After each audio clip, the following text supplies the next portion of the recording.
you congregations. Listen, I'm sorry, Michael.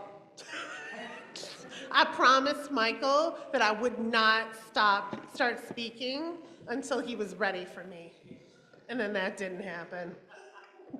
Folks, it is important that you showed up here this morning. Gathering together in community is an act of rebellion against isolation and hopelessness. And what do we say? That's right. All right, folks. This morning, we are going to start out with a hymn that is going to get us moving and shaking. So I want to see everybody who can and wants to standing up. We're going to sing number 1024, When the Spirit Says Do. Come on, Brooklyn, I want to see you dance.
Yeah. Pretty easy to learn. We begin our service by lighting the chalice, which is a symbol of the faith that we share, with words from Detroit's vision statement. Please repeat after me. We light this flame to liberate truth, radiate kindness, and love courageously. Good morning. Welcome to this space where we are gathering in one connected church community, gathering both virtually and in person. I'll ask everyone to turn and greet your neighbors with a wave, including those on Zoom.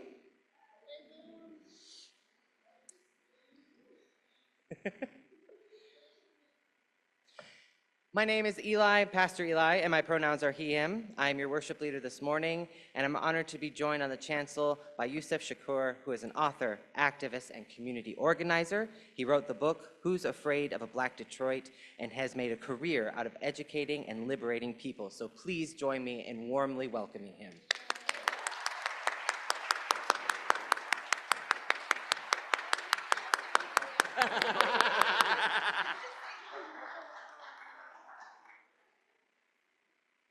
He was like, already?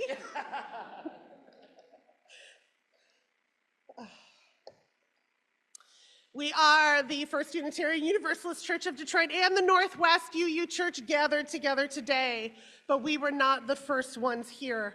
Our church building occupies the ancestral, traditional, and contemporary lands of the Anishinaabe, in particular the Three Fires Confederacy of the Ojibwe, Ottawa, and Potawatomi peoples. We acknowledge Indigenous people and communities who live here now, and those who were forcibly removed from their homelands. In offering this land acknowledgement, we affirm Indigenous sovereignty, history, and experiences.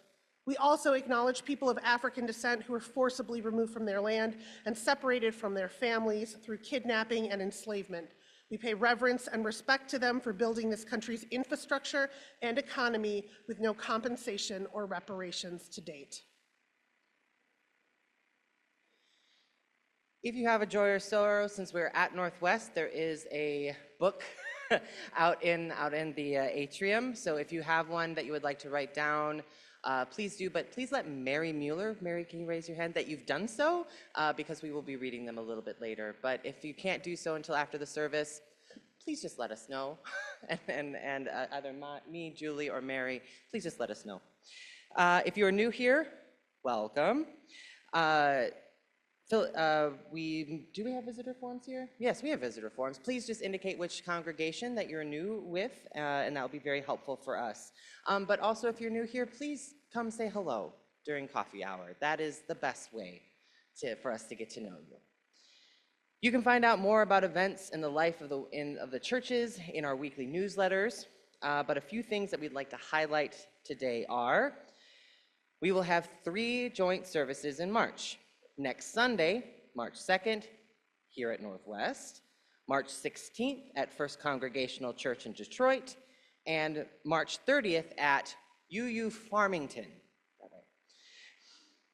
March 9th and 23rd, we will have services both here and at First Congregational, so we'll be at our own places.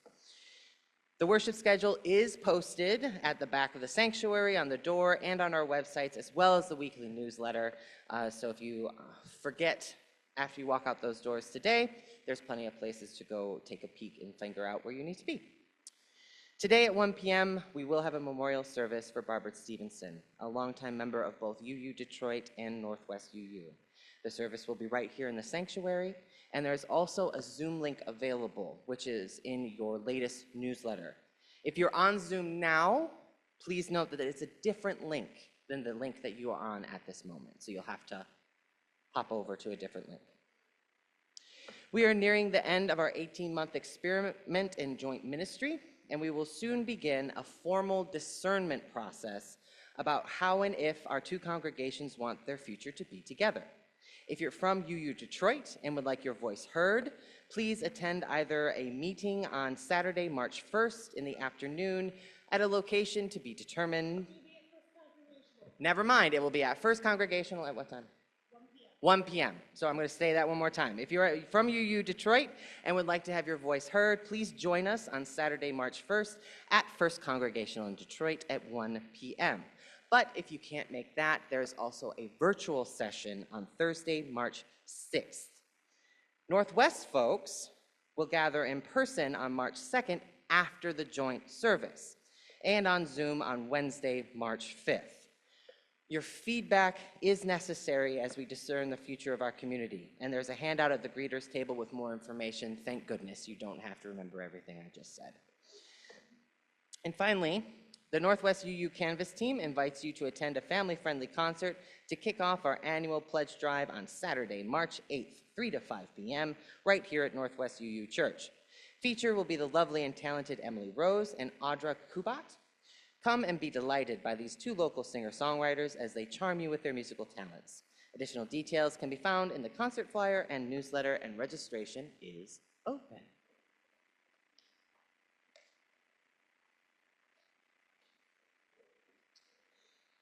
Eli, that's really good stuff to know, but the most important thing to know is that no matter who you are, What you believe or who you love, where you're from or what identities you hold, with all your joys and gifts, with all of your pain and your history, you are welcome and wanted here. we now invite you to an hour of respite outside the demands of daily life. Come, let us worship together.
Our story today is called Last Stop on Market Street by Matt De La Pena, and the pictures by Christian Robinson.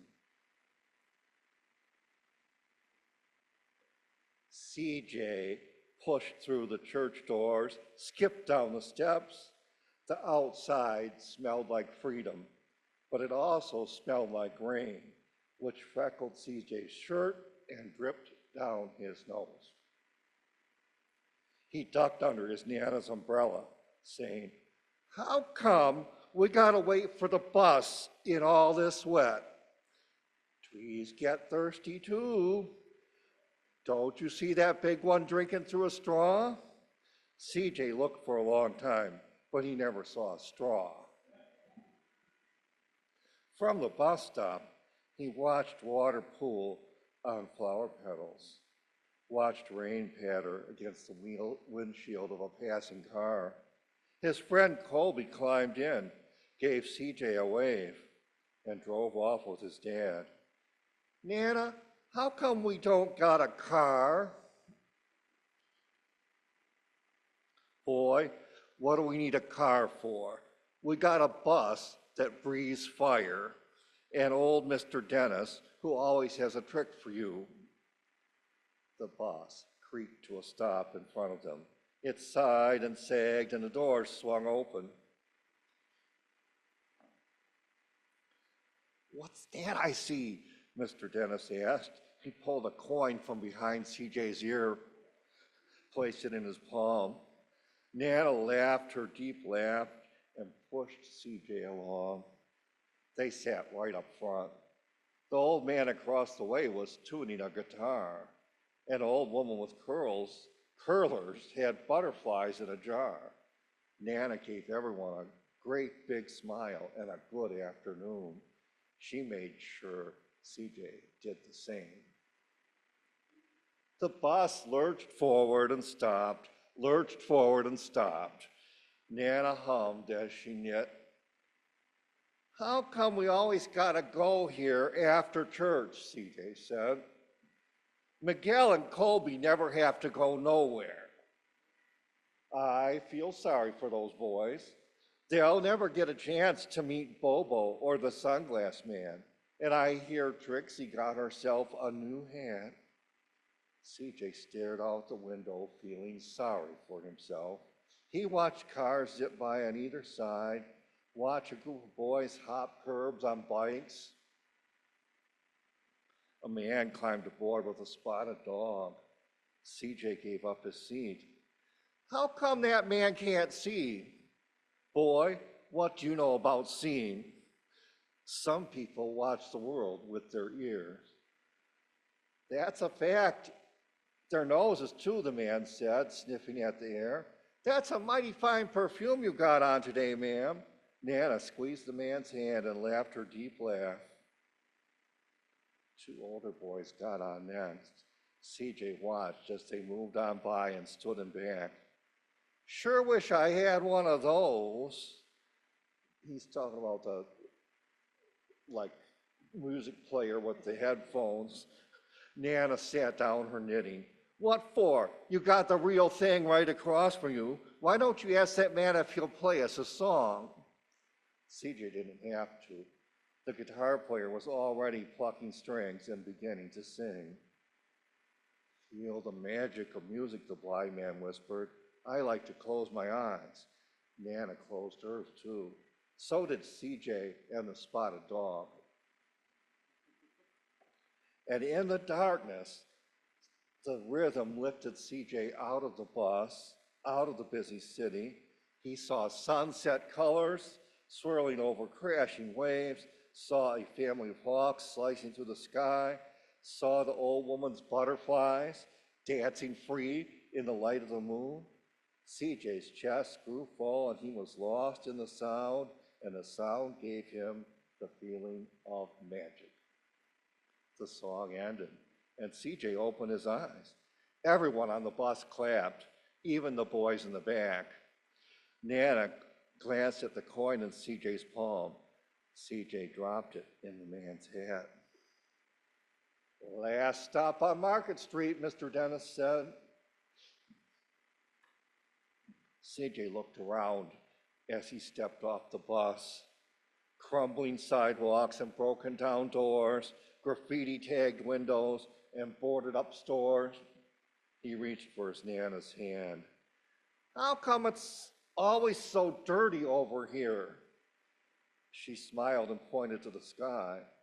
Sometimes when you're surrounded by dirt, CJ, you're a better witness for what's beautiful. CJ saw the perfect rainbow arching over the soup kitchen.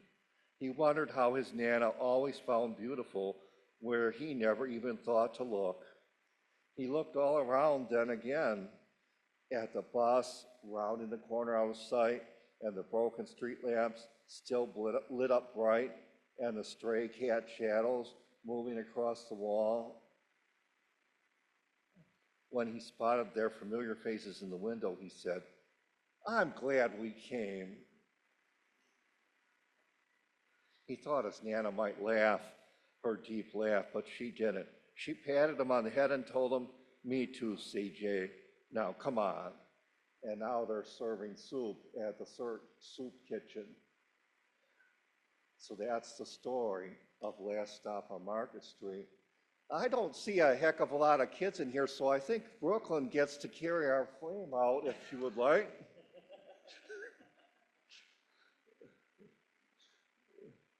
We'll light this from our chalice, and you can carry it. I don't know if there's any speakers. And while the kids are leaving, we're going to rise in body and our spirit and sing number 323, Circle Round for Freedom. Todd, how many times are we going to sing this through? Twice. 323. 155.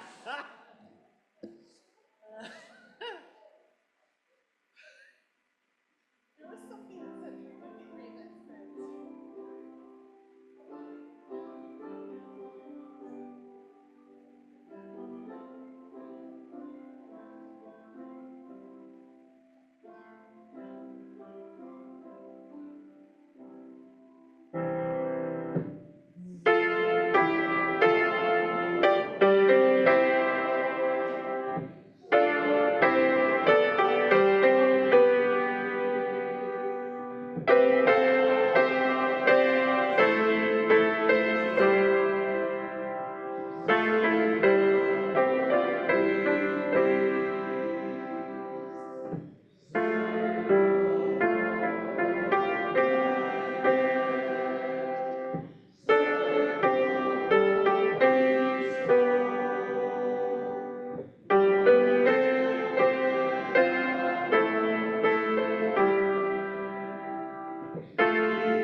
Hi. Oh.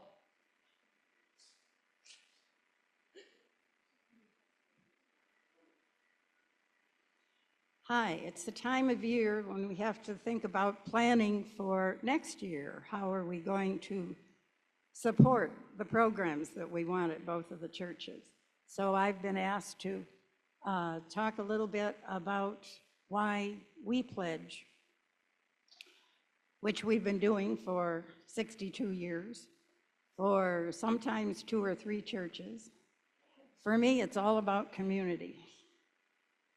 UU churches are the only place I really feel that I can be myself, that I can really say what I really believe, although I'm getting a little bit braver as I get older. And pledging, you pay for where your heart is, and my heart has always been with UU churches. It's been a little bit complicated. I started here in 1962 and was here for a long time.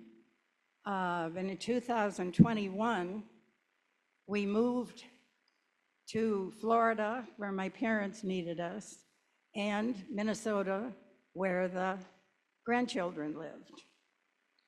And wherever we went, after we unpacked, went grocery shopping, the next thing we did was look for a UU church. So in Florida, the closest one was 30 miles away, tiny little church. We were always trying to get up to 70 membership. And in Minnesota, we joined the 500-member First Unitarian Society of Minneapolis. So we belonged to a church, a congregation, and a society, and they were all UU churches. And then in 2021, we came back here where we knew Northwest Church would still be waiting for us. So we intend to be here for the rest of our lives. we will be pledging here, and we still pledge to the tiny church down in Florida because it really needs us. But to me, that's what you do. Where your heart is, you support it.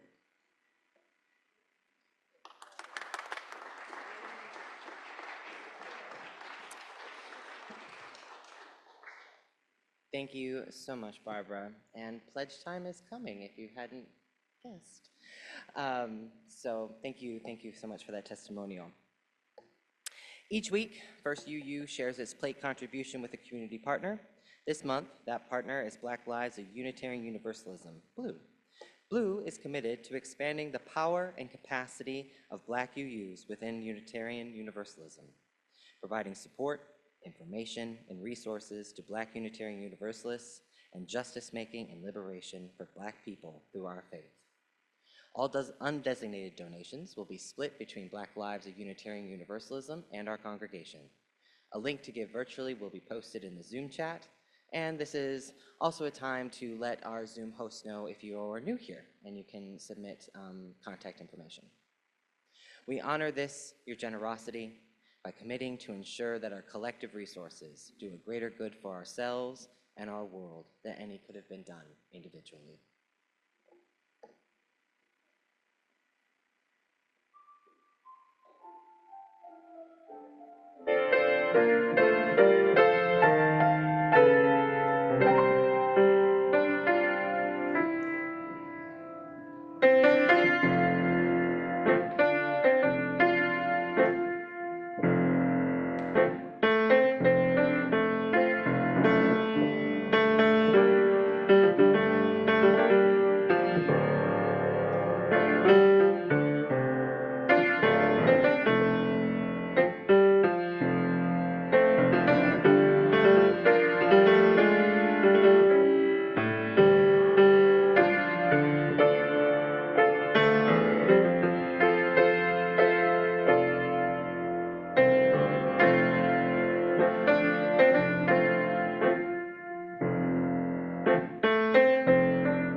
Together, we will read aloud the words of dedication which are written in your order of service. To the work of creating beloved community, within and beyond these walls. We dedicate ourselves and our offerings.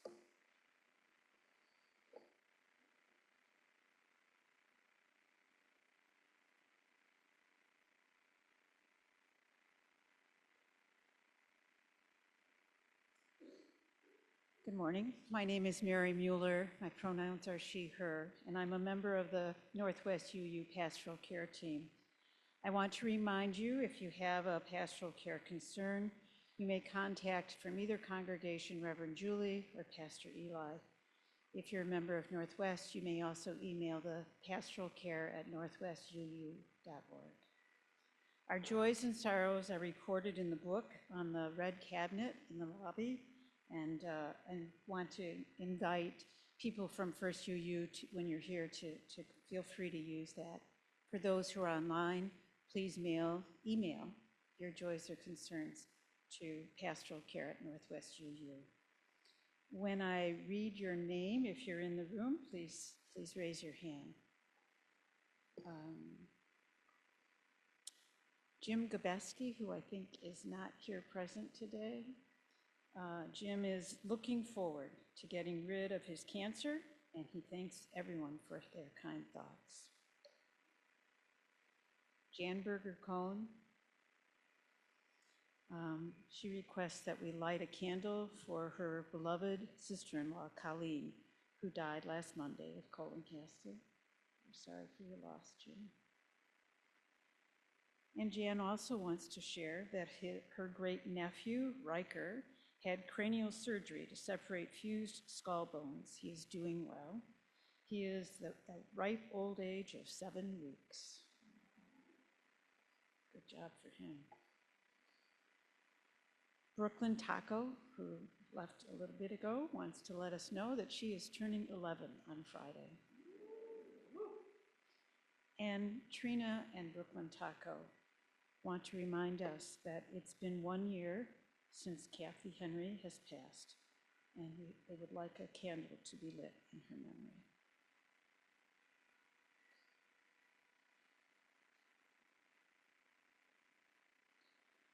For these and all the joys and sorrows that are held in the quiet sanctuary of our heart, we say this prayer.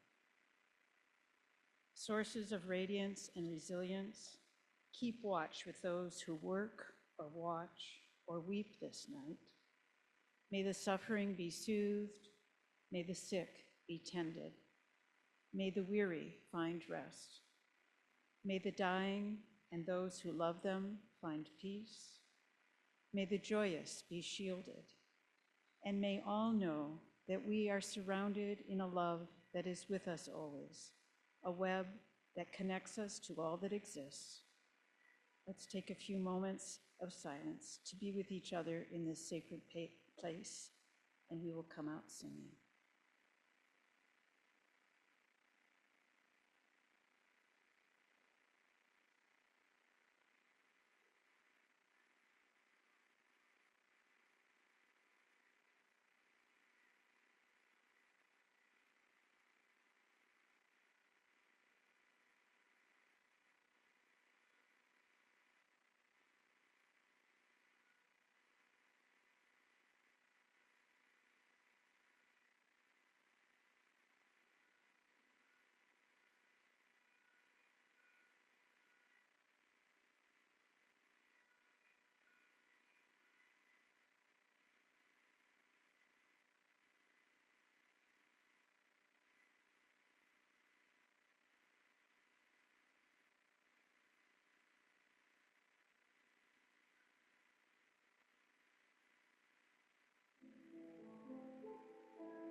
A blessing called Sanctuary by Jan Richardson.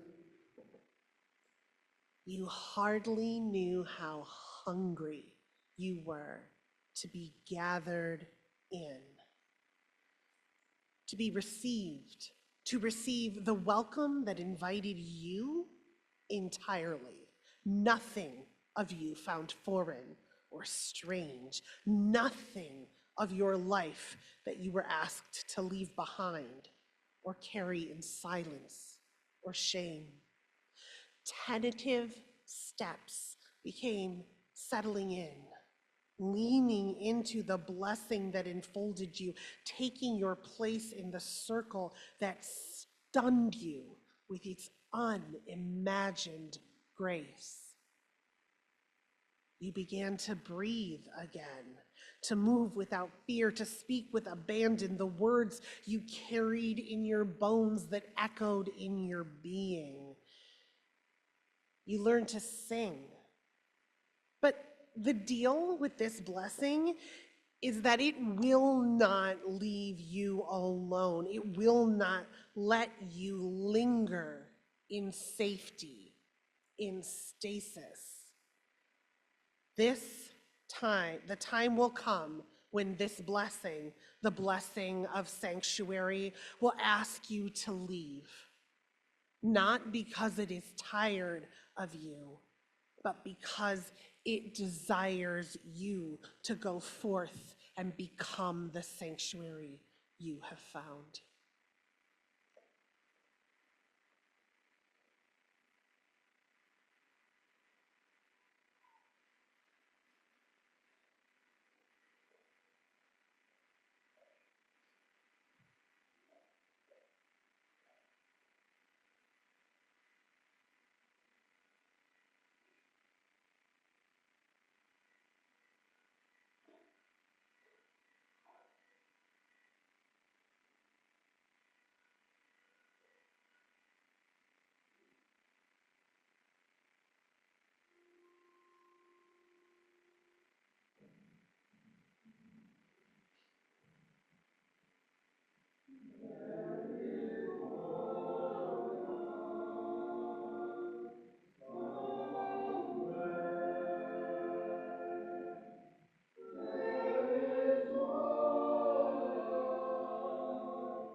Folks, we have the honor and the pleasure of having Yusef Shakur with us today. Please welcome him to the pulpit.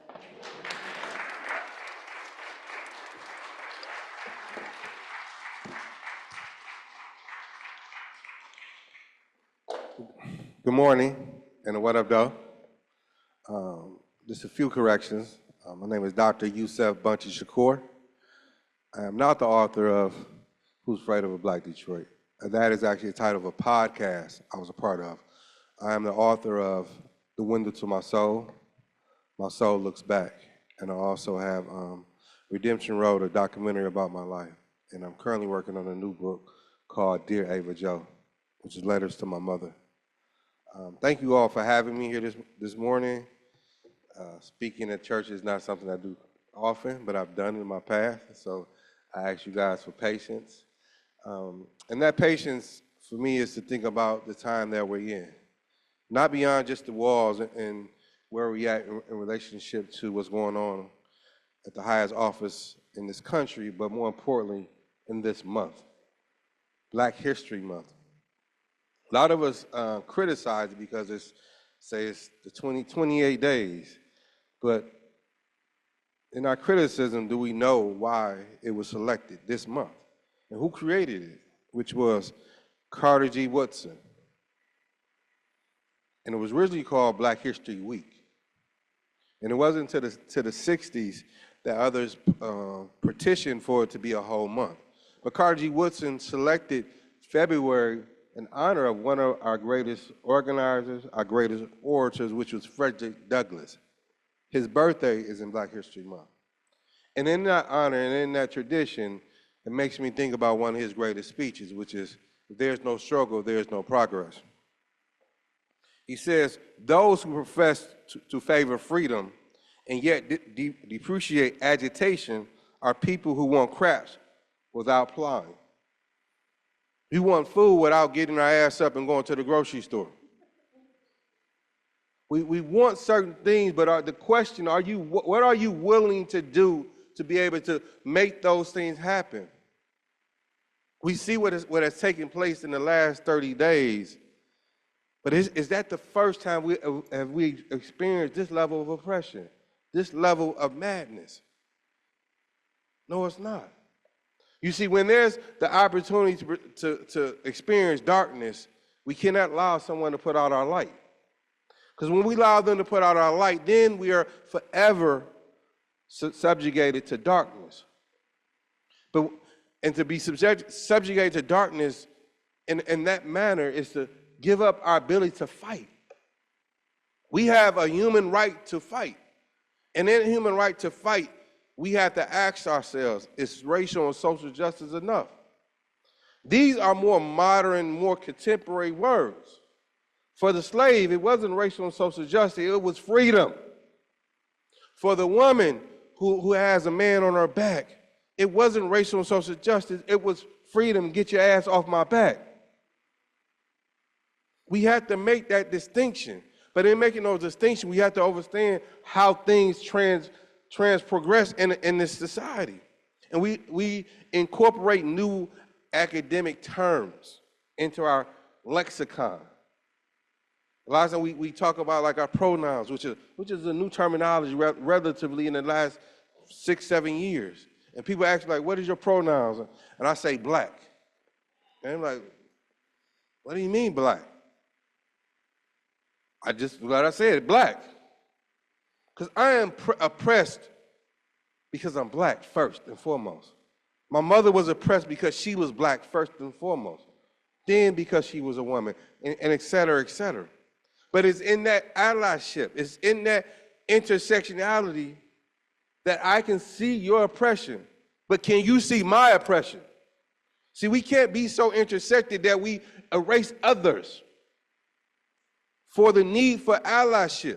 And this is where we get so far ahead that we forget those who was already struggling, who was already going through ordeals, who was fighting. You see, the dynamics of, some of you all may say white supremacy, I say white hegemony. You said, why you say hegemony? And the reason is, the application is much better. whenever you get a chance, let's look the word up, where it talks about a culture, how a culture operates, in particular, oppressing, exploiting another group of people. When you say white supremacy, you're not better than me. It is actually your inferiority that allows you to think that you're better than me. So I'm not going to feed into that by saying white supremacy. I'm going to call it what it is. White hegemony, a system that operates on the oppression of other people. So white hegemony is not just a threat to black people, to brown people. It is a threat to humanity. It is the responsibility for all of us to fight our ass off to eradicate it. I repeat, to fight our ass off to eradicate it. When you look at this election that we just had, in most elections, I don't vote. That's just my choice. But I chose to vote this year because I was voting against patriarchy. I was voting against patriarchy. And why was you voting against patriarchy? Because there was a black woman that was running. And when she decided to run, there was a campaign that was created immediately, I'm with her. It made me think about the last time I voted in a presidential election, which was for Obama. And I voted then because of the momentum of seeing elders weeping and the opportunity, the hope, even though I thought otherwise, but I got caught up in the moment, that's being human, right? That's a human experience. But there was no need for a slogan, I am with him. It was just thought that that's what we do. We get behind our men. We get behind our husbands. We get behind our fathers. But that same thing didn't happen for a black woman. Whether you voted for it or not is not the point I'm trying to make. The point I'm trying to help us examine is the social dynamics, how they operate. See, you can't be for justice if you're not against patriarchy. You cannot be for justice if you're not against the evils that's preventing justice from happening. Brian Stevenson says the opposite of poverty is not wealth. The opposite of poverty is justice. The opposite of sexism is not hiring more women. It is justice. Like, I don't need you to help me because I'm poor. I need you to help me to remove why I'm poor. It has happened so often in our country that we think that it's just fucking normal. In the sense as if I was just born into this is just the way it is. Poverty is woman-made, man-made. It is a byproduct of an economic system that has to create others. And in creating others, it others. The fact that we're in a suburb that offers other things than Highland Park. We just want to use Highland Park for example. And then we'll say, well, why is it not the same? So where I work at the Michigan Roundtable, where our name used to be Michigan Roundtable Diversity Inclusion, we changed it to Michigan Roundtable for Just Communities. Not because of what's going on, but because we demanded of ourselves that justice is what we're fighting for. And asking that question of, do everybody live in a just community? No, they don't. And if they don't live in a just community, now we have to search for the answer. Why don't they live in a just community? Because that is their God-given right to live in a just community. Because every human being in this country deserves a right to go home where there's heat, where there's food in their refrigerator, where they have an opportunity to get up and drive. Not what we saw a couple weeks ago where a mother who couldn't afford to live in a fucking low-down hotel, and she had to park into a garage with her children, and two of her children frozen to death. And we should have been in the streets the day after that. Why should we have been in the streets? Because that is an injustice to all of us. That is a scar that we all have to live with, just beyond that mother. This is the call that we have to have if we're saying that we want justice, if we're saying we want freedom.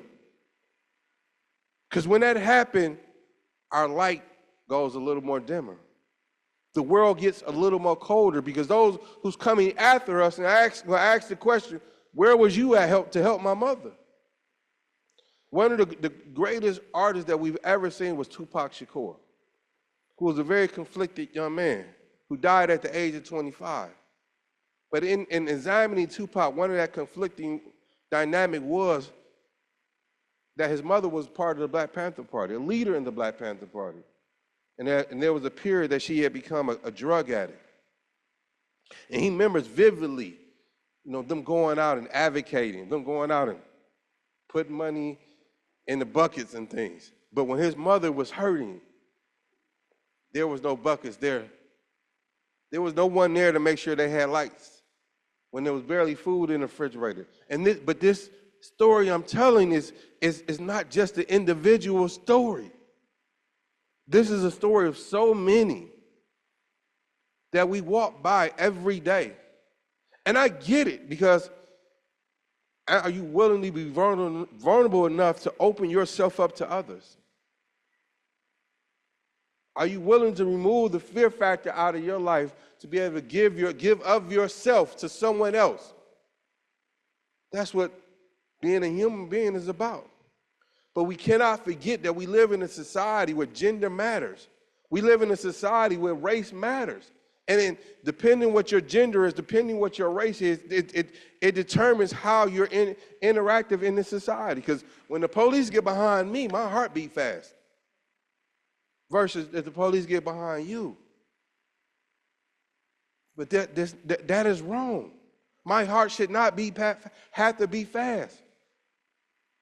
I should have not to worry about, will I make it literally around the corner, just because I may have a broken light, just maybe because I didn't stop at the yellow light. These are dynamics that are ingrained in the society. Police brutality is not an absence of itself. It is a reflection of white hegemony. Because again, if you go on YouTube, that we all do, you'll find police interacting with white men and white women who are more abrasive than the people that they pulled over, that they felt the need to shoot, then where they could have just easily justified the other person. So you tell me what is in their brain that's preventing them, even going a little deeper. You'll be hard pressed to find where a black officer shooting someone white in this country. You'll be hard pressed to find that. Why? Because that's not what they've seen. That is not the orientation. They may whip their asses, but shooting them is something totally different. And I'm not advocating for that. What I'm saying is there's something wrong in the society that we live in that continues to perpetuate these dynamics that we've embraced, that we live with. And why we live with, because there's a contradictory. We want freedom, but also we want to just be able to live our lives too. And I get it, because every day I don't want to get up and fight, but I have to. We have to. Apartheid would not be if they didn't get up and fight every day. Slavery would not have changed its face if folks didn't get up and fight every day. Like I in the honor of Black History Month, I challenge you to close your eyes and imagine what would this world would be without a Harriet Tubman? What would this world would be without a Martin Luther King? What would this world be without a Student Nonviolent Coordinating Committee? What would this world be without a Black Panther Party? A Malcolm X, a Frederick Douglass, a Ida B. Wells? We would still have tyranny at another level. And what we see in Trump is nothing but a exhibiting of Nixon, of Ronald Reagan, of Clinton, of the Bushes, all in one. the policies, the ideas. But more importantly, when you look at the election, the red and the blue, it was neck and neck. And it's not the responsibility of black people, it's not the responsibility of brown people to be the goddamn deciding factor between white people and their fucking problems. That's too much to try to put on us when the work is not being done with white people. This is a white people problem. When you look at the numbers tell you that. I remember last year or a year before, I was driving up to Battle Creek, but I was in Lansing, so it took me all the way around. I was in some place called Charlotte. I was in Charlotte, Michigan. Like, I didn't even know there was such thing as a Charlotte, Michigan. All right, but it's beautiful. It's daytime. I'm like, I love to sightsee. I'm driving and sightseeing at the same time. But then the thought came to me, what if I get caught out here at nighttime? Let me hurry up and keep it moving. I couldn't even enjoy it because there's a halo that continues to go over me. The reality snatched away from the possibility of what it just to be human. These what black people, these what brown people have to fight. So the challenge of if we're going to have social justice and racial justice, we need white people to show up in white communities to be able to demand and fight and construct that and create a movement, how the same movement of white people left Detroit to go in those white communities and fight. That is the revolutionary struggle of today. That is the part of the freedom struggle of today. What same way when Mike Duggan can move out of Livonia into a black city and become mayor. And I joked and said, I'm gonna move from Detroit into Livonia and run for mayor. And people, no, you can't do that. I know I can't, but just the ideal of it, right? Because there's invisible barriers that say you can't do that. But there was not invisible barriers that said this white man couldn't do that. The same white man that's recently said that we have illegals in our city that wants to be your governor. That we say we have a turnaround city that didn't create opportunities for that mother and those children to be able to go somewhere. Where you have the whole fucking downtown is owned by two people, the Illages and Gilbert, thank you. And where in my lifetime I see monopoly in real life. That is not justice. That is an injustice. Thank you.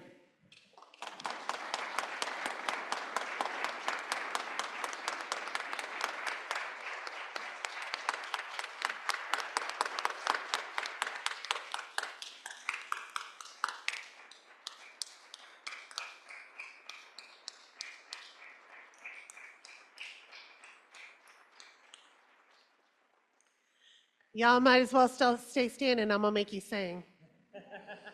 Thank you, Yusef. We are going to finish out our service today by singing number 1014, Answering the Call of Love. It says, standing on the side of love in your hymnals, we say answering the call of love and an answer to our disability community asking us to do so.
Friends, together we will extinguish our chalice.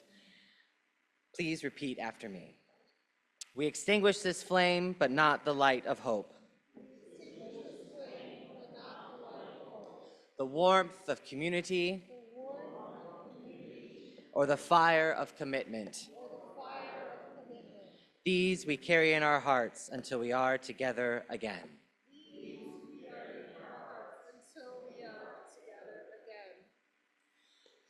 So listen, there's a lot of us in here that are like, all right, but how, right? But how? We had this beautiful, brilliant call to answer the call of love. And we're like, but how do we do that?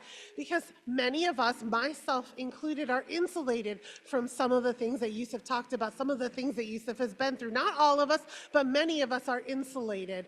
And so we don't know what to do next. Here's the thing.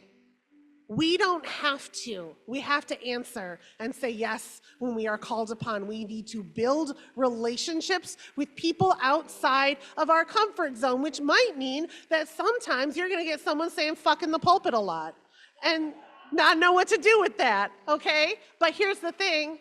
Now Yusuf knows that we're here, and I'm going to say if the round table needs anything from these communities, we're going to show up.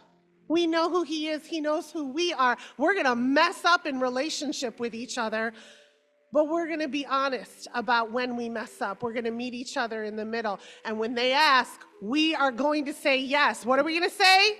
Yes. If they need us to put our privilege out there, what are we going to say? Yes. If they need us to put our money out there, what are we going to say?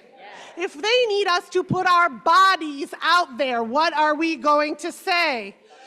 It's the only way to defeat the tyranny that is enveloping us. I look at you and I say, yes. What do you say? Yes. Show me. Go in peace. Return in love.